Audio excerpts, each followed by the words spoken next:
وإن لصون نقضة أو عن صون نقضنا رجعنا بنانك شو يعني بنانك لفتي وكيمد رجع متعلمين تا قبل كان أول شيء ما مقعب يقار بدن بنك عقنا وين يصون نقضان وقبل كيمادان وحنا نقول لها غير سناك علمكم يرى الدنيا جامعاتها ugu caansan niman professors oo gobolkan u dhashay baa jooga soo noqdaan leena dalkiina imaada rag iyo dumarba waa naqanaana shakhsiyan aqaan runtii waxay ku jiraan mujtamaca Soomaaliyeed dadka labeenta u ah bay ku jiraan runtii marka inay soo noqdaan jaamacadaha loo xoojiyo jaamacadan meel fiican bay ku taalaa jaamacad qiimo weey jaamacada la mid ah runtii laga helo Soomaaliya dhul fiican bay haysataa rag kawaadir fiican baa jooga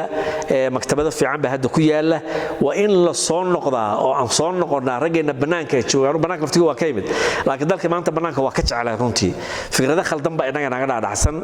amni iyo khayr iyo wanaag inta bedelka yaalaan raga mutacalimiinta ee gobolkan u dhashay ma magacaabay qaar badan baan ka aqaana waa inay soo noqdaan oo gobolka yimaadaan waxaan aqaanaa waa amaanaya runtii lama qariyo hadda waqooyiga kale rag badan oo waqooyiga waxa jira 3 bilood ama 2 bilood oo kale ama 3 bilood koors ka bixiya jaamacadaha maxaa inoo noo diidaya inaad koorsada qaar qaadataan oo laga yaabay systemku waa iska jaamacade aduu soo deg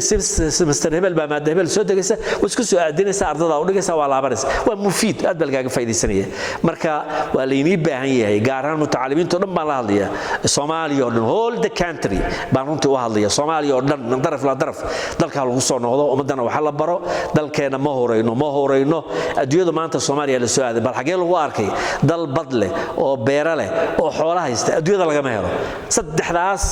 waa muqawimaat al-iqtisaad runtii iqtisaad sidiisa asaasi saddexdiiba waanu haysanaa marka walaalayaal ka faa'iideysano bad baan haysanaa xoolaan haysanaa wax walba ilaahay noo barakeeyo oo billaah qurba joog dib ugu soo laabo dalkaaga oo u faa'iideey dadkaaga si isbedel iyo horumar looga gaaro dhanka siyaasadda dhaqaalaha waxbarashada iyo dhammaan arrimaha bulshada ee kale khibradaada iyo dhaqaalahaagu waxa ay muhiim u tahay kobcinta wacyiga iyo waxqabsiga bulshada gudaha fariimaha iyo warbixinaha xarunta hadaf